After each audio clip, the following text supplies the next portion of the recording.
Hi all. അപ്പോൾ welcome back to health inspectors group. അപ്പോൾ നമ്മൾ ഇന്ന് നോക്കാൻ പോകുന്നത് ഏതാ? DHIC-യിൽ സെക്കൻഡ് ഇയറിൽ നമ്മൾ പഠിക്കുന്ന most important topic environment sanitation. ആ ഒരു പോർഷനാണ് നമ്മൾ ഇന്ന് എടുക്കുക. എനിക്ക് ചെറിയൊരു പനിയുണ്ട്, അപ്പം സൗണ്ട് കുറച്ച് കേൾക്കാതിരിക്കുകയോ അങ്ങനെ എന്തെങ്കിലും ഉണ്ടെങ്കിൽ അതൊന്ന് അഡ്ജസ്റ്റ് ചെയ്യണം കേട്ടോ. അപ്പോൾ നമ്മൾ നോക്കാൻ പോവുക DHIC-യിൽ നമ്മൾ സെക്കൻഡ് ഇയറിൽ പഠിക്കുന്ന പേപ്പർ 1 എൻവയോൺമെന്റ് എന്നൊരു ചാപ്റ്ററാണ്.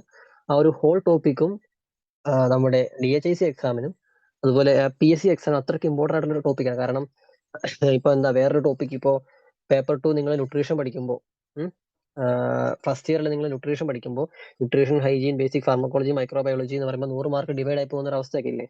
DHIC-ക്ക് നമുക്ക് പഠിക്കുമ്പോൾ സെക്കൻഡ് ഇയറിൽ നമ്മൾ ഈ ഒരു എൻവയോൺമെന്റ് പഠിക്കുമ്പോൾ അങ്ങനെ ഒരു ഡിവിഷൻ ആവശ്യമില്ല. ആ ഒരു കെ പാർക്കിലെ എൻവയോൺമെന്റ് മാത്രം പഠിച്ചാൽ 100 മാർക്ക് നമുക്ക് സ്കോർ ചെയ്യാം. വെളിയിലേക്ക് ഒരു മാർക്ക് പോലും പോകുന്നില്ല, ഡിവിഷനും ഇല്ല. അപ്പൊ അത്രയ്ക്ക് ഇമ്പോർട്ടന്റ് ആണ്. നമുക്ക് സമയം കളയുന്നില്ല. നമ്മൾ ഇന്ന് നോക്കാൻ പോവുക the most important slows sand filter ആണ്. അപ്പോൾ ആ സ്ലോസ് ആൻഡ് ഫിൽട്ടറിന്റെ ഇമ്പോർട്ടൻസ് അല്ലെങ്കിൽ ആ എൻവയോൺമെന്റിലെ വാട്ടറിന്റെ ഇമ്പോർട്ടൻസ് എന്താണെന്ന് കാണിക്കാൻ വേണ്ടി ചെറിയൊരു സ്ലൈഡ് ഉണ്ട്. ഇത് ഞാൻ ദി എൻഡയർ വാട്ടറിന് വേണ്ടി പ്രിപ്പയർ ആക്കിയ സ്ലൈഡാണ്. അപ്പൊ ഞാൻ കുറച്ചൊക്കെ ഓടിച്ചു വിടും.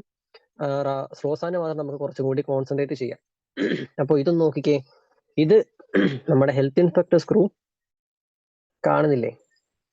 ഓക്കെ. ഇത് നമ്മുടെ ഹെൽത്ത് ഇൻസ്പെക്ടേഴ്സ് ക്രൂ നമ്മുടെ സ്റ്റുഡൻസിന് പ്രൊവൈഡ് ചെയ്യുന്ന ഒരു ഒരു എന്താ പറയുക, ഒരു സഹായം അല്ലെങ്കിൽ നമ്മൾ കൊടുക്കുന്ന ആ ഒരു മെയിൻ പാർട്ടാണിത്. അതായത് ഇന്ന് വരെയുള്ള പ്രീവിയസ് ഇയർ ക്വസ്റ്റ്യൻസിൽ നിന്ന് ഏകദേശം നമ്മളൊന്ന് പ്ലാൻ ചെയ്തെടുത്ത് വെച്ചിരിക്കുന്ന എസ് ആണ്.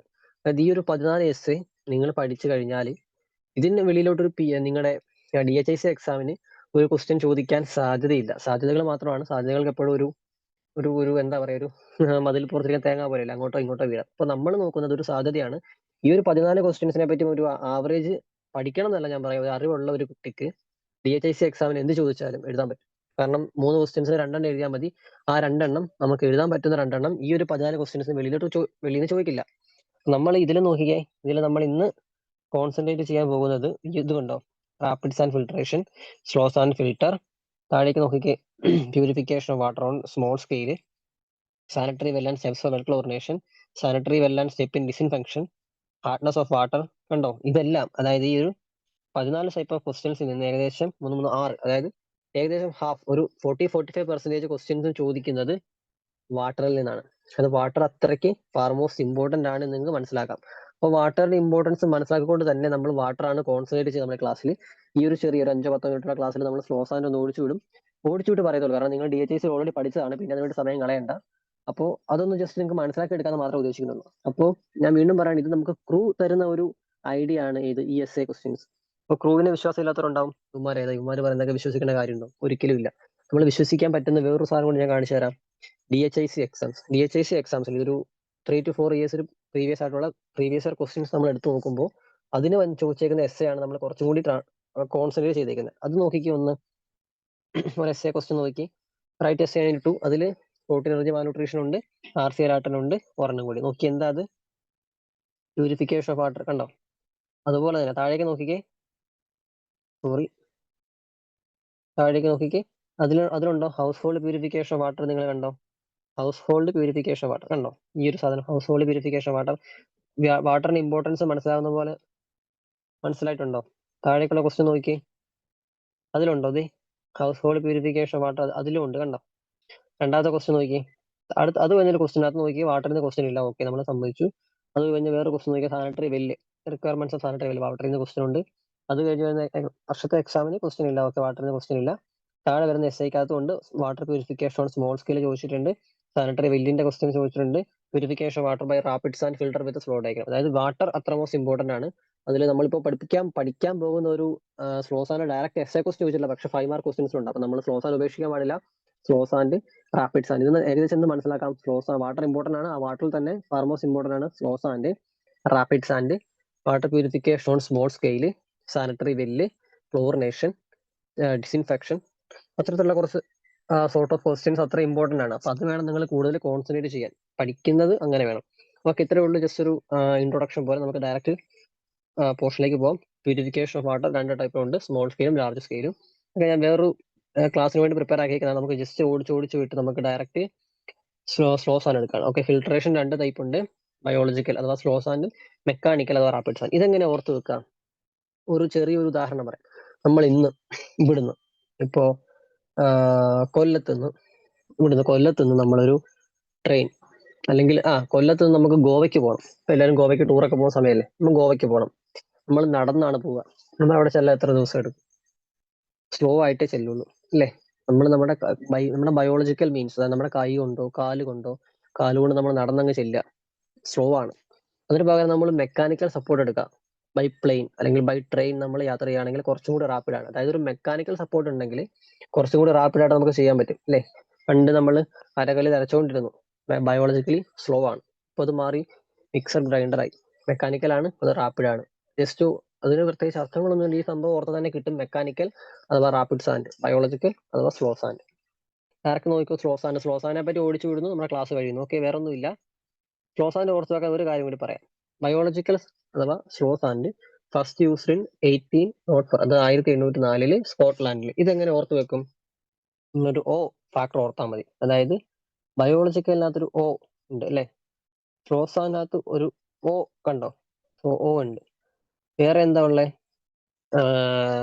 സ്കോട്ട്ലാൻഡ് 1804 അഥവാ സ്കോട്ട്ലാൻഡ് SCO കണ്ടോ, ഒരു ഓ ഫാക്ടർ അതിനകത്ത് എല്ലായിടത്തും ഉണ്ട്. ആ ഒരു ഓ വെച്ച് ഓർക്കണം, ഓ ഫാക്ടർ ഓർക്കണം. അത് താഴോട്ട് നോക്കിയോ, elements of slow sand filter എന്തൊക്കെയാ നിങ്ങൾക്ക് അറിയാം, 4 മുകളിൽ സൂപ്പർനൈറ്റിന്റെ വാട്ടർ എപ്പോഴും ഉണ്ടാവും, നമുക്ക് ഫിൽട്ടർ ചെയ്യേണ്ട വെള്ളം ഉണ്ടാവും, ഒരു ബെഡ് ഓഫ് ഗ്രേഡഡ് സാൻഡ് അഥവാ നമ്മൾക്ക് ഫിൽട്ടർ ചെയ്യില്ലേ, നമ്മൾ ഫിൽട്ടർ ചെയ്തെടുക്കാൻ പാകത്തിന് ഒരു ഗ്രേഡഡ് സാൻഡ്, അതായത് മുകളിൽ കട്ടി കുറഞ്ഞത് താഴേക്ക് കട്ടി കൂടിയത്, ആ രീതിയിലുള്ള ഗ്രേഡഡ് സാൻഡ് ഉണ്ട്. താഴെ അത് പ്രോപ്പറായിട്ട് ഡ്രെയിൻ ചെയ്യാൻ ഒരു ഡ്രെയിനേജ് സിസ്റ്റം ഉണ്ട്. ആ ഡ്രെയിൻ ചെയ്ത് വരുന്ന വെള്ളം പ്രോപ്പറായിട്ട് മീൻസ് കളക്ട് ചെയ്യാൻ ഒരു ഫിൽട്ടർ കൺട്രോൾ വാൽവും ഉണ്ട്. ഓക്കെ, അതറിയാവുന്നതാണല്ലേ? ഓരോന്നിനെ പറ്റി ഓടിച്ചോടിച്ച് വിടുന്നു, കഴിയുന്നു കേട്ടോ. സൂപ്പർനൈറ്റിന്റെ വാട്ടർ എന്താണെന്ന് ആലോചിക്കുക. നമ്മൾ മുകളിൽ വെക്കാൻ പോകുന്ന വെള്ളം കുറച്ച് നമ്മുടെ സ്റ്റോറേജ് പ്രോസസ് കഴിഞ്ഞ് വരുന്ന വെള്ളമാണ്. അപ്പൊ നമ്മൾ ഡയറക്റ്റ് സൂപ്പർനൈറ്റിന്റെ വാട്ടർ ആണ്. സൂപ്പർനൈറ്റിന്റെ വാട്ടറിന്റെ ആ ഒരു ഡെപ്ത് മാത്രം ഒന്ന് ഓർത്ത് വെച്ചേക്കാം. ബാക്കിയൊക്കെ നിങ്ങൾക്ക് തള്ളാം, ഇത് മൊത്തം കാണാണ്ട് പഠിക്കണ്ട. എക്സാമിന് വരുന്നവർക്കും ഇതിനെപ്പറ്റി വലിയ, നമ്മുടെ പേപ്പർ നോക്കുന്നവർക്ക് ഇതിനെപ്പറ്റി പൂർണ്ണമായ ഗ്രാഹ്യമൊന്നുമില്ല. അപ്പൊ നമുക്ക് കുറെ കഴിയുന്നില്ല, നമുക്ക് അതിന്റെ ഐഡിയ ഉണ്ടെന്നവർക്ക് മനസ്സിലായാൽ മതി. നമ്മൾ ആദ്യം പറയുന്നത് സൂപ്പർനൈറ്റിന്റെ വാട്ടർ മുകളിലുണ്ട്, റോ വാട്ടർ ആണ്, സ്റ്റോറേജ് പ്രോസസ് ഒക്കെ കഴിഞ്ഞ് വരുന്ന വെള്ളമാണ്. അത് ഏകദേശം ആ ഒരു raw water above the sand ബെഡിന്റെ മുകളിൽ ഏകദേശം 1 to 1.5 മീറ്റർ ഉണ്ടാവണം. 1 to 1.5, ഏകദേശം 1 to 1.5 മീറ്റർ ഹൈറ്റിൽ മുകളിൽ സാൻഡ് ബെഡിന്റെ മുകളിൽ നമ്മൾ വെക്കുന്ന സൂപ്പർനൈറ്റിന്റെ വാട്ടർ ഉണ്ടാവണം. ഇതിനകത്ത് മെയിൻ ആയിട്ട് 2 ഫംഗ്ഷൻസ് ആണ് കൊടുക്കുക. നമ്മൾ ആലോചിച്ച് നോക്കിയാൽ എന്തൊക്കെയായിരിക്കും? ഒന്ന്, provide a constant head of water സോസ് to overcome the resistance of the filter. അതായത് നമ്മൾ മുകളിൽ എപ്പോഴും ഒരു കോൺസ്റ്റന്റ് ലെവൽ ഓഫ് വെള്ളം പ്രൊവൈഡ് ചെയ്തുകൊണ്ടിരിക്കുക. കുറച്ച് താഴേക്ക് പോകുന്നതനുസരിച്ച് നമ്മൾ വീണ്ടും മുകളിൽ കൊടുക്കുകയാണ്. അതനുസരിച്ച് ആ ഒരു resistance of the filter bed അതിനൊന്ന് ഹെൽപ്പ് ചെയ്യാൻ സഹായിക്കും. താഴെ ഒരുപാട് സമയം വെള്ളം വെയിറ്റ് ചെയ്ത് കിടക്കുന്നതുകൊണ്ട് തന്നെ ആ സമയത്തേക്ക് കുറെ കൂടി ഇമ്പ്യൂരിറ്റീസ് താഴേക്ക് അടിയും. അത് പെട്ടെന്ന് നമ്മുടെ ഒരു പഠിക്കാൻ പോകുന്ന വൈറ്റ് ലെയർ ഫോം ചെയ്യാൻ ഹെൽപ്പ് ചെയ്യും മെയിൻ ആയിട്ട്. അത് പഠിച്ചാലും കുഴപ്പമില്ല. 1 to 1.5 മീറ്റർ ഡെപ്തിൽ സൂപ്പർനൈറ്റിന്റെ വാട്ടർ ഉണ്ട്. സ്റ്റോറേജ് പ്രോസസ് കഴിഞ്ഞ് വരുന്ന അതൊക്കെ തള്ളിക്കഴിഞ്ഞാൽ തന്നെ അത്യാവശ്യം ഒരു 2-3 പോയിന്റ് കിട്ടും. ഇനി ഈ ഒരു പോയിന്റ് കൂടെ പഠിച്ചോ, ആ സൂപ്പർനൈറ്റിന്റെ ലെവൽ ഓഫ് വാട്ടർ ഉണ്ടല്ലോ, അതെപ്പോഴും കെപ്റ്റ് കോൺസ്റ്റന്റ് ആയിരിക്കണം. അതായത് അവിടുന്ന് ഒരു ഒരു ഒരു 50 ml വെള്ളം ഫിൽട്ടർ ചെയ്ത് താഴേക്ക് വന്നാൽ അതനുസരിച്ച് മുകളിൽ 50 ml കൂടി വന്നുകൊണ്ടേയിരിക്കണം കോൺസ്റ്റന്റ് ആയിട്ട്. കുറച്ച് താഴേക്ക് പോകുന്നു, ആ താഴേക്ക് പോകുന്ന അനുസരിച്ച് തന്നെ മുകളിലും വരണം. അതായത് ആ ഒരു ഫ്ലോ കോൺസ്റ്റന്റ് ആയിരിക്കണം. സൂപ്പർനൈറ്റിന് വേണ്ടി അത്ര എഴുതിയാൽ മതി. 1 to 1.5 മീറ്റർ ഉണ്ട്, 2 ഇമ്പോർട്ടന്റ് ഫംഗ്ഷൻസ് കൊടുക്കുന്നുണ്ട്. ആ ഒരു വെള്ളത്തിന്റെ ലെവൽ എപ്പോഴും കോൺസ്റ്റന്റ് ആയിരിക്കണം. മതി, തള്ളിയാൽ മതി, അവിടെ കൊണ്ട് കഴിഞ്ഞേ, അത്രേ ഉള്ളൂ. ആ ഇമേജ് ഒന്ന് നോക്കിയോ, നിങ്ങൾക്ക് പാർക്കിലുള്ളതാണ്, ജസ്റ്റ് ഒന്ന് ഞാൻ കാണിച്ചു തന്നേ ഉള്ളൂ. അപ്പോൾ നോക്കിയോ, രണ്ടാമത്തെ എന്തുവാ, ആ ഒരു സൂപ്പർനൈറ്റ് വാട്ടർ കഴിഞ്ഞാൽ സാൻഡ് ബെഡ് ആണ്, ഗ്രേഡഡ് സാൻഡ് ബെഡ് ആണ്. ഇവിടെ നിങ്ങൾക്ക് തള്ളാൻ പറ്റും ഒരുപാട് കാര്യങ്ങൾ. ഒന്ന്, മോസ്റ്റ് ഇമ്പോർട്ടന്റ് പാർട്ട് ആണ് തള്ളാം, തിക്നെസ് 1.5 മീറ്റർ. അപ്പുറത്തുമായിരുന്നു 1 to 1.5 മീറ്റർ ആണ്.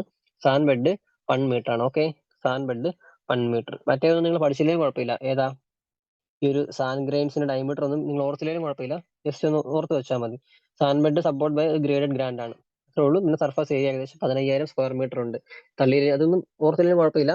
1 മീറ്റർ ആണ്, മോസ്റ്റ് ഇമ്പോർട്ടന്റ് ആണ് എന്നൊക്കെ ഓർക്കാം. പിന്നെ ഇവിടെ നിങ്ങൾ മറക്കാണ്ട് എഴുതേണ്ട ഒരു സാധനമാണ് പ്യൂരിഫിക്കേഷൻ പ്രോസസ്. 5 എണ്ണം ഉണ്ട്. ഇതെങ്ങനെ പഠിക്കാം? ചെറിയൊരു കോഡ് പോലെ ഞാൻ പറഞ്ഞുതരാം. എന്റെ കോഡ് നിങ്ങൾക്ക് എത്രത്തോളം ക്ലിക്ക് ആവുമെന്ന് എനിക്കറിയില്ല. ഇത് താഴേക്കല്ലേ 1 2 3 4 5, ഇത് തിരിച്ചൊന്ന് ഓർത്ത് നോക്കിയേ. തിരിച്ച് അതിൽ ഞാൻ ഇപ്പം പറയുന്ന പോലെ ഒന്ന് ഓർത്ത് നോക്കണേ. എനിക്കൊരു കൂട്ടുകാരനുണ്ട്, എന്റെ വീടിന് അടുത്തുള്ളതാണ്. അവന്റെ പേരെന്താണെന്നറിയോ? ഇത് കാണത്തില്ലായിരിക്കും അല്ലെ. അവന്റെ പേരെന്ന് പറഞ്ഞാൽ ഇങ്ങനെയാണ്. ഉണ്ടോ? ഇതാണ് അവന്റെ പേര്, ബോവാസ്. ഞങ്ങൾ അങ്ങനെ വിളിക്കാം, ബോവാസ്. അപ്പൊ ബോസെ എന്നാ വിളിക്കുക. അതിന്റെ സ്പെല്ലിംഗ് എങ്ങനെയാണ് ബോവാസ്? ഇതിങ്ങനെ ഓർത്ത് ഞാൻ ഇത് വെച്ചാൽ പഠിച്ചേക്കുന്നത്. B for bacterial action, O for oxidation, A for adsorption, S for sedimentation. എസും കൂടി ഇട്ടോ നിങ്ങൾ, മെക്കാനിക്കൽ സ്റ്റെയിനിങ്ങിന്റെ എസ്. അല്ലെങ്കിൽ എം ഇട്ടോ, ബോവാസ് എം എന്നോ അല്ലെങ്കിൽ ബോവാസിന്റെ എസിന് 2 എസ് എന്നോ എല്ലാം ഇട്ടാൽ മതി. അത് എത്ര ഓർത്ത് വെച്ചാൽ മതി. എന്റെ ഫ്രണ്ടിന്റെ പേര് എങ്ങനെയാ? ബോവാസ്. അത് വെച്ച് ഓർക്കുക. 2 എസ് കൊടുത്തു. Bacterial action, oxidation, adsorption, sedimentation, mechanical straining. തിരിച്ചാണെന്ന് ഓർക്കണം, അല്ലാണ്ട് ഇത് ഒന്നാമത്തേതും രണ്ടാമത്തേതും അങ്ങനെ എഴുതി വെക്കരുത്. തിരിച്ചാണെന്ന് എപ്പോഴും ഓർത്തേക്കണം. സിമ്പിൾ അല്ലേ? കഴിഞ്ഞു. ഇനി അടുത്തത് താഴേക്ക് നോക്കി. റേറ്റ് ഓഫ് ഫിൽട്രേഷൻ ഒന്നുണ്ടോ? Rate of filtration is water is normalise between 0.1 to 0.4 m³ per hour per square meter എന്ന് ഓർത്ത് വെച്ചാൽ മതി. അതും കുഴപ്പമില്ല, ഓർത്തില്ലെങ്കിലും കുഴപ്പമില്ല. ജസ്റ്റ് ആ വാല്യൂ ഒന്ന് ഓർത്ത് വെച്ചേക്കണം. സാൻഡ് ബെഡ് എന്ന് പറയുമ്പോൾ മോസ്റ്റ് ഇമ്പോർട്ടന്റ് ആണ്. 1 മീറ്റർ ആണ്, അതാണ് ഇതാണ്. ഈ മെക്കാനിക്കൽ 15 സ്ക്വയർ മീറ്റർ ആണ്. പ്യൂരിഫിക്കേഷൻ പ്രോസസ്സിൽ 5 ഉണ്ട്. ബോവാസ് വെച്ച് ഓർത്താൽ മതി. സാൻഡ് ബെഡ് കഴിഞ്ഞ് അടുത്തത് വൈറ്റ് ലെയർ. സാൻഡ് ബെഡിൽ ഉണ്ടാവുന്ന ഒരു ലെയർ ആണ് വൈറ്റ് ലെയർ. അതിന്റെ പേര് നിങ്ങൾ വളരെ പറയാൻ രസകരമായിട്ടുള്ള പേരാണ്. നോക്കിക്കേ, ഇതൊന്ന് വായിച്ചു നോക്കിയേ. എന്തുവാ? സ്മൂട്ട്സ് ഡിസ്കിസ്. കുറെ വായിക്കാൻ പറ്റുന്നില്ലല്ലേ? നമ്മൾ എന്താ വായിക്കാൻ അറിയോ? ഷ്മൂട്ട്സ് ഡെക്കെ എന്നാ വായിക്കുക. എങ്ങനെയാ? ഷ്മൂട്ട്സ് ഡെക്കെ. ഒന്നുകൂടി ഞാൻ കാണിച്ചു തരാം. ഇതെന്താ വായിക്കുക? ഷ്മൂട്ട് അല്ലേ? സ്മൂട്ട്സ് ടെക്. ഇങ്ങനെയാണ് വായിക്കുക. ആദ്യത്തേത് കാണാൻ ബുദ്ധിമുട്ടുണ്ട്, അതുകൊണ്ട് കാണിക്കാം.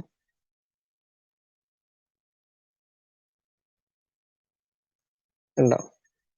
ഷ്മൂട്ട്സ് ഡെക്ക. ഉണ്ടോ? ഷ്മൂട്ട്സ് ഡെക്ക അങ്ങനെ അത് വായിക്കാം. ഷ്മൂട്ട്സ് ഡെക്ക എന്നാ വായിക്കാം കേട്ടോ. അപ്പൊ ഷ്മൂട്ട്സ് ഡെക്ക് വൈറ്റ് ലെയറിന്റെ മറ്റൊരു പേരാണ് ഷ്മൂട്ട്സ് ഡെക്ക്, അല്ലെങ്കിൽ വൈറ്റ് ലെയർ, അല്ലെങ്കിൽ സൂഗ്ലർ ലെയർ, അല്ലെങ്കിൽ ബയോളജിക്കൽ ലെയർ. എന്തെങ്കിലും എഴുതിയാൽ മതി, വൈറ്റ് ലെയർ എന്ന് എഴുതിയാലും മതി. പിന്നെ അത് ഓർക്കുമ്പോൾ വൈറ്റ് ലെയർ ആണ് heart of the slow sand filter. പണ്ടോട്ട് പഠിക്കുന്നതാണ്. വൈറ്റ് ലെയർ ആണ് heart of the slow sand filter. ഈ വൈറ്റ് ലെയർ എങ്ങനെ ഉണ്ടാവുന്ന അറിയാലോ? നമ്മൾ മുകളിൽ ഒഴിക്കുന്ന വെള്ളത്തിന്റെ എന്തെങ്കിലും ഇമ്പ്യൂരിറ്റീസോ അതിനകത്തുള്ള ആൽഗേസ്, അതിനകത്തുള്ള ജലാറ്റൈനസ് ആയിട്ടുള്ള എന്തെങ്കിലും മെറ്റീരിയൽസ് ഒക്കെ ഒന്നിച്ച് ചേർന്ന് നമ്മുടെ ആ സാൻഡ് ബെഡിന്റെ മുകളിൽ ഒരു സ്ലൈമി ജലാറ്റൈനിയസ് ലെയർ ഉണ്ടാവും. ആ ലെയറിനകത്ത് ഒരുപാട് പ്ലാങ്കൺസും ഡയറ്റംസും ബാക്ടീരിയസ് ഒക്കെ ഉണ്ടാവും. അതാണ് ഈ വരുന്ന വെള്ളത്തെ പ്യൂരിഫിക്കേഷൻ ചെയ്യാൻ ഉപയോഗിക്കുന്നത്. അപ്പോൾ വൈറ്റ് ലെയർ ഉണ്ടാകും. ഷ്മൂട്ട്സ് ഡെക്ക് എന്നറിയപ്പെടും, അല്ലെങ്കിൽ സൂഗ്ലർ ലെയർ എന്നറിയപ്പെടും, അല്ലെങ്കിൽ ബയോളജിക്കൽ ലെയർ എന്നറിയപ്പെടും. ഇതാണ് heart of the slow sand filter. നമുക്ക് ഹാർട്ട് ഇല്ലാണ്ട് ജീവിക്കാൻ പറ്റുമോ? ഒരിക്കലും ഇല്ല. കൈ ഇല്ലാണ്ട് ജീവിക്കാം, കാലില്ലാണ്ട് ജീവിക്കാം, കണ്ണില്ലാണ്ട് ജീവിക്കാം, ചെവി ഇല്ലാണ്ട് ജീവിക്കാം. അങ്ങനെയൊക്കെ ജീവിക്കുന്ന ഒരുപാട് പേരുണ്ട് അല്ലേ? പക്ഷേ ഹാർട്ട് ഇല്ലാണ്ട് ജീവിക്കുന്ന ഒരാളെങ്കിലും അറിയാൻ പറ്റും? ഇല്ല. കാരണം ഹാർട്ട് അത്രയ്ക്ക് ഇമ്പോർട്ടന്റ് ആണ്. നമ്മുടെ സ്ലോസ് ആൻഡ് ഫിൽട്ടറിലും ഹാർട്ട് അത്രയ്ക്ക് ഇമ്പോർട്ടന്റ് ആണ്. അതുകൊണ്ടാണ് വൈറ്റ് ലെയറിനെ ഹാർട്ട് എന്ന് വിളിക്കുന്നത്. വൈറ്റ് ലെയർ ഇല്ലാണ്ട് സ്ലോസ് ആൻഡ് ഫിൽട്ടർ വർക്ക് ചെയ്യില്ല. അപ്പം വൈറ്റ് ലെയർ ആണ് heart of the slow sand filter. Clear അല്ലേ? ബാക്കി നോക്കി. അപ്പൊ വൈറ്റ് ലെയർ എങ്ങനെ ഉണ്ടാവുന്ന മനസ്സിലായി. ആ വൈറ്റ് ലെയർ ഉണ്ടാവുന്ന ഒരു പ്രോസസ്സ് പറയുന്ന പേരാണ് റൈപ്പനിങ്. നമ്മൾ ഫ്രൂട്ട്സ് ഒക്കെ പഴുക്കാന്ന് പറയാം. ആ സെയിം ഓർത്താൽ മതി. റൈപ്പനിങ് വൈറ്റ് ലെയർ ഉണ്ടാവുന്ന ഒരു പ്രോസസ്സിന് പറയുന്ന പേരാണ്. അപ്പൊ അത്ര ഓർത്താൽ മതി. നമ്മൾ ഇപ്പൊ പറഞ്ഞ എന്തിനായിരുന്നു? ഈ ഒരു സാൻഡ് ബെഡ്. സാൻഡ് ബെഡിനകത്ത് ഓർക്കണം എന്തൊക്കെയായിരുന്നു? മോസ്റ്റ് ഇമ്പോർട്ടന്റ് ആണ്. 1 മീറ്റർ തിക്നെസ് ഉണ്ട്. പ്യൂരിഫിക്കേഷൻ പ്രോസസ്സിൽ 5 ഉണ്ട്. കൂടാണ്ട് പേര് ബുവാസ് എന്ന് ഓർക്കാം. അതിനകത്ത് ഇമ്പോർട്ടന്റ് ആണെന്നൊക്കെ എഴുതാം. പിന്നെ അതിനകത്ത് വൈറ്റ് ലെയർ ഉണ്ട്. Also known as schmutzdecke, zoogleal layer അല്ലെങ്കിൽ ബയോളജിക്കൽ ലെയർ. അതിനാണ് heart of the slow sand filter എന്ന് പറയാം. പിന്നെ വൈറ്റ് ലെയർ ഉണ്ടാകുന്ന പ്രോസസ് പറയുന്ന പേരാണ് റൈപ്പനിങ്. അത് ഇത്രയും എഴുതിയാൽ മതി. നിങ്ങൾക്ക് 5 മാർക്കുള്ള സാധനം കവർ ചെയ്യാനുള്ള സാധനം. ഇനിയുണ്ട് 2 ഉണ്ടല്ലോ. Under drainage system. അതായത് നമ്മളിപ്പോ സൂപ്പർ നൈട്രന്റെ വാട്ടർ ഈ വൈറ്റ് ലെയറിൽ കൂടെയും സാൻഡ് ബെഡിൽ കൂടെയും താഴേക്ക് വന്നു കഴിയുമ്പോഴത്തേക്കും അവിടെ ഒരു കളക്ട് ചെയ്യാനുള്ള ഒരു ഫിൽട്ടർ ബോക്സ് ഉണ്ടാണ്. അത്രയും ഓർത്താൽ മതി. Filter box. ആ ഫിൽട്ടർ ബോക്സിനകത്ത് ആദ്യം നമ്മളിപ്പോ പറഞ്ഞ 3 സാധനങ്ങളെ ഒന്നിച്ച് പറയുന്ന പേരാണ് ഫിൽട്ടർ ബോക്സ്. ആദ്യം പറഞ്ഞ സൂപ്പർ നൈറ്റിന്റെ വാട്ടർ, അത് കഴിഞ്ഞ് വരുന്ന സാൻഡ് ബെഡ്, അത് കഴിഞ്ഞ് അണ്ടർ ഡ്രെയിനേജ് സിസ്റ്റം. ഈ 3 എണ്ണം കൂടെ ഒന്നിച്ചിരിക്കുന്ന ഒരു സിസ്റ്റത്തിന് പറയുന്ന പേരാണ് ഫിൽട്ടർ ബോക്സ്. അത്രയും ഓർത്താൽ മതി. വേറെ ഒന്നും അവിടെ എഴുതണ്ട. ഇത്രയും മാത്രം ഓർത്താൽ മതി. വേറെ നിങ്ങൾക്ക് കൺഫ്യൂഷൻ ആവുന്ന ഒന്നും നോക്കണ്ട. അതൊരു consist of porous perforated pipe ആണ്. Dual purpose of providing outlet of filtrated water. മനസ്സിലായത്? ഈ ഫിൽട്ടർ ആയി വരുന്ന വെള്ളത്തിന് പുറത്തേക്ക് വരാൻ വേണ്ടിയുള്ള ഒരു മീഡിയം എന്ന് മാത്രമേ ഉള്ളൂ. അവിടെ ഫിൽട്ടർ ബോക്സ് ഉണ്ട്. ഫിൽട്ടർ ബോക്സ് നമ്മളിപ്പോൾ പറഞ്ഞ ആദ്യത്തെ 3 സാധനങ്ങൾ കൂട്ടിയാണ് ഫിൽട്ടർ ബോക്സ്. അത്ര എഴുതാൻ മതി. അണ്ടർ ഡ്രെയിനേജ് സിസ്റ്റം കഴിഞ്ഞു. ഒരെണ്ണം കൂടി, ഫിൽട്ടർ കൺട്രോൾ വാൾവ്. ലാസ്റ്റത്തെയാണ്. ഫിൽട്ടർ കൺട്രോൾ എന്ന് പറയുമ്പോഴത്തേക്കും the filter is equipped with certain valves and devices which are incorporated in the outlet pipe system. അതായത് പുറത്തേക്ക് വരുന്ന വെള്ളം പ്രോപ്പർ ആയിട്ട് ഫിൽട്ടർ ചെയ്ത് കളക്ട് ചെയ്തെടുക്കാൻ വേണ്ടി ഒരു ഫിൽട്ടർ കൺട്രോൾ അവിടെ വെച്ചിട്ടുണ്ട്. അവിടെ ഒരു വെഞ്ചുറി മീറ്റർ പറയുന്നുണ്ട്. വെഞ്ചുറി മീറ്റർ എന്തിനാ? Measures the bed resistance of loss of head. അതെന്താന്ന് പറയാം. നമ്മളിപ്പോ പറഞ്ഞു റൈപ്പനിങ് എന്താണ്. റൈപ്പനിങ് എന്ന് പറയുന്നു ഫോർമേഷൻ ഓഫ് വൈറ്റ് ലെയർ. ഈ വൈറ്റ് ലെയർ നമ്മൾ ഒഴിക്കുന്ന വെള്ളത്തിനകത്തുള്ള ഇമ്പ്യൂരിറ്റീസും അല്ലാണ്ടും കാരണം ഉണ്ടായിക്കൊണ്ടേയിരിക്കുക. അപ്പം ഒരു പരിധി കഴിഞ്ഞാൽ ഈ ഒരു വൈറ്റ് ലെയർ ഉണ്ടാവുന്നത് ഓവറായി കഴിഞ്ഞാൽ പിന്നെ പ്യൂരിഫിക്കേഷൻ പ്രോസസ് പാടാം. അധികമായ അമൃതവും വിഷം തന്നെ. ഹാർട്ടും ഒരുപാട് അങ്ങ് വളർന്നു കഴിഞ്ഞാൽ പിന്നെ അത് വിഷമാണ്. അപ്പോൾ ആ ഒരു വളർച്ച ഓവറായി കഴിയുമ്പോൾ നമ്മുടെ ആ ഒരു നമ്മുടെ എന്താ പറയാ, ഈ പറയുന്ന സൂഗ്ലർ ലെയർ അല്ലെങ്കിൽ വൈറ്റ് ലെയർ ഒരുപാട് വളർന്നു കഴിയുമ്പോഴത്തേക്കും നമുക്ക് വീണ്ടും അത് പ്രോപ്പർ ആയിട്ട് ഫിൽട്ടർ ആവില്ല. അപ്പൊ നമ്മൾ അതിന് പറയുന്ന ഒരു പ്രോസസ് പറഞ്ഞ പേരാണ് ലോസ് ഓഫ് ഹെഡ്. അതായത് ഓവറായിട്ട് വൈറ്റ് ലെയർ ഫോം ചെയ്ത് കഴിയുമ്പോൾ പ്രോപ്പർ ആയിട്ട് ഫിൽട്രേഷൻ നടക്കില്ല. അപ്പൊ അതിന് പറഞ്ഞ പേരാണ് ലോസ് ഓഫ് ഹെഡ്. ആ ലോസ് ഓഫ് ഹെഡ് നമ്മൾ അളക്കാൻ നമ്മൾ ഉപയോഗിക്കുന്ന ഒരു മെഷീന്റെ പേരാണ് വെഞ്ചുറി മീറ്റർ. എന്തുവാ? Venturi meter. ഇതൊക്കെ നിങ്ങൾക്ക് അറിയാവുന്നതാണെന്ന് ഞാൻ വിശ്വസിക്കുന്നു. വെഞ്ചുറി മീറ്ററിനെ പറ്റി അറിയാവുന്ന. ഓക്കെ, അപ്പോൾ ലോസ് ഓഫ് ഹെഡ് ഉണ്ട്. അധികമായ അമൃതം വിഷമാണ്. നമ്മുടെ അമൃതം പറഞ്ഞ സാധനമാണ് heart of the flows and filter. എന്തുവായിരുന്നു? White layer, zoogleal layer, schmutzdecke എന്നൊക്കെ പറയും. ആ സാധനം ഒരുപാട് വളർന്നു കഴിഞ്ഞാൽ അത് അതിനെ പറയുന്ന ഒരുപാട് വളർന്നു കഴിഞ്ഞാൽ പ്രോപ്പറായിട്ട് ഫിൽട്രേഷൻ നടക്കില്ല. അപ്പോൾ ഫിൽട്രേഷൻ നടക്കാത്ത ഒരവസ്ഥയെ പറഞ്ഞ പേരാണ് ലോസ് ഓഫ് ഹെഡ്. ആ ലോസ് ഓഫ് ഹെഡ് മെഷർ ചെയ്യാൻ നമ്മൾ ഉപയോഗിക്കുന്ന ഒരു എക്വിപ്മെന്റിന്റെ പേരാണ് venturi meter. Okay, last slide ആണ്. ഇനി ഫിൽട്ടർ ക്ലീനിങ്. ഈ ഒരു നമ്മളിപ്പോ പറഞ്ഞല്ലോ, ഒരുപാടായി കഴിഞ്ഞാൽ അമൃതം വിഷമാണ്. ഈ ഒരു സൂഗ്ലർ ലെയർ ഒരുപാട് അല്ലെങ്കിൽ വൈറ്റ് ലെയർ ഒരുപാട് വളർന്നു കഴിയുമ്പോഴത്തേക്കും പ്രോപ്പറായിട്ട് ഫിൽട്രേഷൻ നടക്കില്ല. നമ്മളത് നമ്മളെ പറഞ്ഞ വെഞ്ചുറി മീറ്റർ കൊണ്ട് അളന്നു. അപ്പൊ നമുക്ക് മനസ്സിലായി ഒരുപാട് വളർന്നു, അവൻ ഒരുപാട് വളർന്നു. അപ്പൊ നമ്മൾ അവനെ നശിപ്പിക്കണം, അല്ലെങ്കിൽ അവനെ നമ്മൾ ചെത്തിക്കളയണം അല്ലെ. അതാണ് നമ്മൾ ഫിൽട്ടർ ക്ലീനിങ്. അതായത് നോക്കി, normally the filter may run 4 weeks or even month without cleaning ഒന്നും ഇല്ലാണ്ട് ഒരുപാട് നാളുകൾ അല്ലെങ്കിൽ മാസങ്ങളൊക്കെ നടക്കും. അപ്പോൾ ആ ഒരു നമ്മളിപ്പോ പറഞ്ഞ ലോസ് ഓഫ് ഹെഡ് ഒരു പരിധിക്കുള്ളായി കഴിയുമ്പോഴത്തേക്കും, അല്ലെങ്കിൽ പ്രോപ്പറായിട്ട് ഇതിന്റെ ഒരു ക്ലീനിങ് ഒന്നും നടക്കുന്നില്ല, അല്ലെങ്കിൽ നമ്മൾ ഉദ്ദേശിക്കുന്ന പോലെ ഫിൽട്രേഷൻ നടക്കുന്നില്ല, ഫ്ലോസാൻഡിന്റെ ഈ റൈപ്പനിങ് ഓവർ ഉണ്ടായി, പിന്നെ അങ്ങോട്ട് ഫിൽട്രേഷൻ നടക്കുന്നില്ല എന്ന് പറഞ്ഞപ്പോൾ നമ്മൾ എന്ത് ചെയ്യും? ആ ഒരു സ്റ്റേജിൽ ഇവിടെ നോക്കി, അറ്റ് ദി സ്റ്റേജ് സൂപ്പർനൈറ്റിന്റെ വാട്ടർ നമ്മൾ അവിടെ നിന്ന് മാറ്റിയിട്ട് സാൻഡ് ബെഡ് നമ്മൾ ക്ലീൻ ചെയ്യും. അത് പറഞ്ഞ പേരാണ് സ്ക്രാപ്പിംഗ് ദ ഫിൽട്ടർ. അതായത് ആ ഒരു സൂഗ്ലർ ലെയറിനെ നമ്മുടെ സൂഗ്ലർ ലെയറിന് താഴെ സാൻഡ് ബെഡ് ഉണ്ടല്ലോ, ആ സാൻഡ് ബെഡിന്റെ 1 to 2 സെന്റിമീറ്റർ കൂട്ടി ഒന്നിച്ചത്രയും ഭാഗം നമ്മളിങ്ങനെ ഒരു എന്താ പറയാ ചുരണ്ടി എടുക്കും. മനസ്സിലായോ? അതിന് പറയുന്ന പേരാണ് സ്ക്രാപ്പിംഗ് ദ ഫിൽട്ടർ. അത് ഞാൻ വരച്ച് കാണിച്ചു തരാം. സ്ക്രാപ്പിംഗ് ദ ഫിൽട്ടർ എന്താണ്. ഇപ്പൊ എവിടെ വരയ്ക്കാം? ഇത് താങ്ക് യു സ്ലൈഡ്.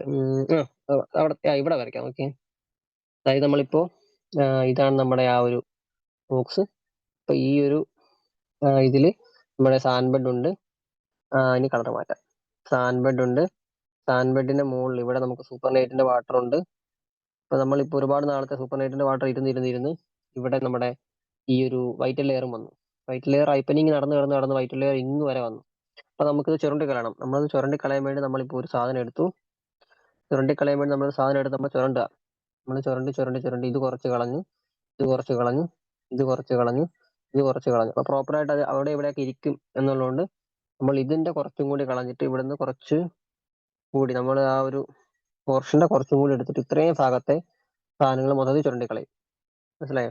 അതിനെയാണ് നമ്മൾ സ്ക്രാപ്പിംഗ് ദ ഫിൽട്ടർ. ഇവിടം വരെ ഉണ്ടായിരുന്നു, നമ്മൾ ഈ ഒരു പോർഷനും കൂടി ഒന്നിച്ച് ചുരണ്ടിക്കളഞ്ഞു. അതിനെയാണ് നമ്മൾ സ്ക്രാപ്പിംഗ് ദ ഫിൽട്ടർ. നമ്മളത് ചുരണ്ടി സ്ക്രാപ്പ് ചെയ്തെടുത്തു. അത്രേ ഉള്ളൂ. വെഞ്ചുറി മീറ്റർ വെച്ച് അളന്നു, അപ്പൊ നടക്കത്തില്ല, ഇനി അതിന്റെ മുന്നോട്ടുള്ള പരിപാടി നടക്കത്തില്ല എന്നുള്ളതുകൊണ്ട് നമ്മളത് ചുരണ്ടിങ് എടുത്തു. ആ ചുരണ്ടി എടുക്കുന്ന പറയുന്ന പ്രോസസ് പറയുന്ന പേരാണ് സ്ക്രാപ്പിംഗ് ദ ഫിൽട്ടർ. അത്രേ ഉള്ളൂ. പിന്നെ അത് ചെയ്യാൻ അൺസ്കിൽഡ് ലേബേഴ്സിന് അവരുടെ മെക്കാനിക്കൽ ഉപയോഗിച്ച് യൂസിങ് ഹാൻഡ് അല്ലെങ്കിൽ മെക്കാനിക്കൽ എക്യുപ്മെന്റ് വെച്ച് ചെയ്യാൻ പറ്റും. ഒരുപാട് വർഷം നമ്മളത് ചെയ്യും. വീണ്ടും വൈറ്റ് ലെയർ ഉണ്ടാവും, വീണ്ടും ഫിൽട്രേഷൻ നടക്കും, വൈറ്റ് ലെയർ വീണ്ടും കൂടും. നമ്മൾ ഈ പ്രോസസ്സ് റിപ്പീറ്റ് ചെയ്യണം. ഓരോ വട്ടം ചെയ്യുമ്പോഴും നമ്മൾ സാൻഡ് ബെഡിന്റെ കുറച്ച് വെച്ച് ചുരണ്ടി കളയുന്നുണ്ട്. 20 തൊട്ട് 30 വട്ടം നമ്മൾ അങ്ങനെ കളഞ്ഞു കഴിയുമ്പോഴത്തേക്കും സാൻഡ് ബെഡ് ഒരുപാടെങ്കിൽ ഇല്ലാണ്ടായി പോകും. അപ്പൊ അങ്ങനെയുള്ളപ്പോൾ നമ്മൾ ആ പ്ലാന്റ് മൊത്തത്തിൽ അടച്ച് വീണ്ടും നമ്മൾ സാൻഡ് ബെഡ് ഉണ്ടാക്കി നമ്മൾ ഈ പ്രോസസ്സ് കണ്ടിന്യൂ ചെയ്യണം. അപ്പോൾ ഇത് അത്രേ ഉള്ളൂ ഫ്ലോസ് ആൻഡ് ഫിൽട്ടർ. സംഭവം സിമ്പിൾ ആണ്. ഇനി ഫ്ലോസ് ആൻഡ് ഫിൽട്ടർ അഡ്വാൻറ്റേജസ് എന്തൊക്കെയാണെന്ന് നോക്കിയേ. Simple to construct and operate. Simple ആണ്, ജാവ ഭയങ്കര സിമ്പിൾ ആണ്, പക്ഷെ എഫക്റ്റീവ് ആണ്. അതുപോലെ തന്നെ ഫ്ലോസ് ആൻഡ് ഫിൽട്ടറും സിമ്പിൾ ആണ്, ഉണ്ടാക്കാൻ എളുപ്പമാണ്. അതുപോലെ തന്നെ നമുക്ക് ഉദ്ദേശിക്കുന്ന സാധനം കിട്ടും. പയ്യത്തിനകത്ത് പനയും കിട്ടുന്നതാണ്. അപ്പൊ അതുപോലെ തന്നെ ഫ്ലോസ് ആൻഡ് ഫിൽട്ടർ ഉള്ളതുകൊണ്ട് നമുക്ക് ഉദ്ദേശിക്കുന്ന, അതായത് പറയുന്നുണ്ട് 99.99% നമ്മൾ ഉദ്ദേശിക്കുന്ന നമ്മൾ ഫിൽട്ടർ ചെയ്യുമല്ലേ, ആ ഫിൽട്രേഷൻ നടക്കും ഫ്ലോസ് ആൻഡ് ഫിൽട്ടർ കൊണ്ട്. അത്രയ്ക്കും പ്രോപ്പർ ആയിട്ട് നമുക്ക് കിട്ടും. അതൊരു അഡ്വാൻറ്റേജ് ആണ്. സിമ്പിൾ ആണ്, ഉണ്ടാക്കാൻ വേണ്ടിയിട്ടും കൺസ്ട്രക്ട് ചെയ്യാൻ വേണ്ടിയിട്ടും ഓപ്പറേറ്റ് ചെയ്യാൻ വേണ്ടിയിട്ടും സിമ്പിൾ ആണ്. നമ്മൾ പറഞ്ഞ അൺസ്കിൽഡ് ആൾക്കാരെ കൊണ്ട് പോലും നമുക്ക് ചെയ്യിപ്പിക്കാം. അപ്പം ഒരുപാട് ഡിഗ്രി ഡിപ്ലോമ വേണം എന്നുള്ളവരല്ല, വിദ്യാഭ്യാസം ഇല്ലാത്തവരെ കൊണ്ട് പോലും, അല്ലെങ്കിൽ ഈ ഒരു പ്രോസസ് ചെയ്ത് പരിചയമില്ലാത്തവരെ കൊണ്ട് പോലും നമുക്ക് ചെയ്യിപ്പിക്കാവുന്നേ ഉള്ളൂ. പിന്നെ കോസ്റ്റ് ഓഫ് കൺസ്ട്രക്ഷൻ ചീപ്പർ ആണ്. റാപ്പിഡ് ആൻഡ് ഫിൽട്ടറേക്കാളും നമുക്ക് ഉണ്ടാക്കിയെടുക്കാൻ വളരെ ചെലവ് കുറഞ്ഞ രീതിയിൽ നമുക്ക് നിർമ്മിച്ചെടുക്കാൻ പറ്റും. Physical chemical bacteria quality of water ഒരുപാട് നല്ലതായിരിക്കും. കാരണം അതിനകത്ത് ക്ലോസ് ആൻഡ് പയ്യെ ഇത് ഫിൽട്ടർ ആയി കിട്ടുന്നതുകൊണ്ട് തന്നെ അതിനകത്തുള്ള 90 to 99.9% ഇമ്പ്യൂരിറ്റീസും ഇല്ലാണ്ടാവും. സിമ്പിൾ ആണ്. കുറച്ച് സ്പീഡിൽ എടുക്കാൻ നോക്കുകയാണെങ്കിൽ നിങ്ങൾക്ക് മനസ്സിലാവില്ല നിങ്ങൾക്ക് ഡൗട്ട് ഉണ്ട്. പക്ഷേ നിങ്ങൾ ഓൾറെഡി പഠിച്ചാണെങ്കിൽ നിങ്ങൾക്ക് സംഭവം സിമ്പിൾ ആയിട്ട് മനസ്സിലാവും. അത്രയും ഓർത്താൽ മതി. ഒന്നും കൂടി വേണേൽ പറയണം, സമയം പോവായിരിക്കും അല്ലേ. ബയോളജിക്കൽ ഫിൽട്ടർ വെച്ച് ഓർക്കാം. എല്ലാം ബയോ സ്ലോ 1904 സ്കോട്ട്ലാൻഡ് 4 ഉണ്ട്. സൂപ്പർനൈറിന്റെ വാട്ടർ ഉണ്ട്. 1 to 1.5 മീറ്റർ ഉണ്ടെന്ന് മാത്രം ഓർത്താൽ മതി. സ്കെപ്റ്റ് കോൺസ്റ്റന്റ് ആയിരിക്കണം, എപ്പോഴും കോൺസ്റ്റന്റ് ആയിരിക്കണം. പിന്നെ സാൻബെഡ് മോസ്റ്റ് ഇമ്പോർട്ടന്റ് ആണ്. പിന്നെ അതിനകത്ത് ബോവാസ് പേര് ഓർക്കണം. പിന്നെ അതിനകത്ത് വൈറ്റ് ലെയർ ഉണ്ട്. ഷ്മൂട്സ് ഡെക്ക് അല്ലെങ്കിൽ സുഗലറിന്റെ വൈറ്റ് ലെയർ, ബയോളജിക്കൽ ലെയർ. നമ്മുടെ അതിനാണ് ഹാർട്ട് എന്ന് പറയാം. ഉണ്ടാകുന്ന പ്രോസസ് വരുന്ന പേരാണ് റൈപ്പനിങ്. പിന്നെ അണ്ടർലൈൻ സിസ്റ്റം ഉണ്ടെന്ന് ഓർക്കുക. പിന്നെ ഫിൽട്ടർ കൺട്രോൾ വാൾവ് ഉണ്ട്. നമ്മുടെ വെഞ്ചുറി മീറ്റർ ഉണ്ട് നമ്മൾ പറഞ്ഞിരുന്നു. പിന്നെ നമ്മൾ സ്ക്രാപ്പിംഗ് ഫിൽട്ടർ പറഞ്ഞു, അതിന്റെ അഡ്വാൻറ്റേജസ് പറഞ്ഞു. ഇത്രയും എഴുതി വെച്ച് കഴിഞ്ഞാൽ, അതായത് ക്ലോസ് ആൻഡ് ഫിൽട്ടർ കൊണ്ട് 99 to 99.9% കാര്യങ്ങളും റിമൂവ് ആവും. അത് അഡ്വാൻറ്റേജസും കൂടി എഴുതി വെച്ച് കഴിഞ്ഞാൽ നിങ്ങൾക്ക് 5 മാർക്ക് ആണെങ്കിലും എസ് എ ആണെങ്കിലും ഫുൾ മാർക്ക് കിട്ടും. ക്ലോസ് ആൻഡ് ഫിൽട്ടർ ഇത്രയേ ഉള്ളൂ. അപ്പം ഫ്രീ ആകുന്ന പോലെ ഒന്ന് വായിച്ച് മനസ്സിലാക്കി എടുക്കുകയാണെന്നുണ്ടെങ്കിൽ നിങ്ങൾക്ക് ഇഷ്ടം പോലെ മാർക്ക് സ്കോർ ചെയ്യാൻ പറ്റും. നല്ലപോലെ പഠിച്ചേക്കാം. Okay, thank you.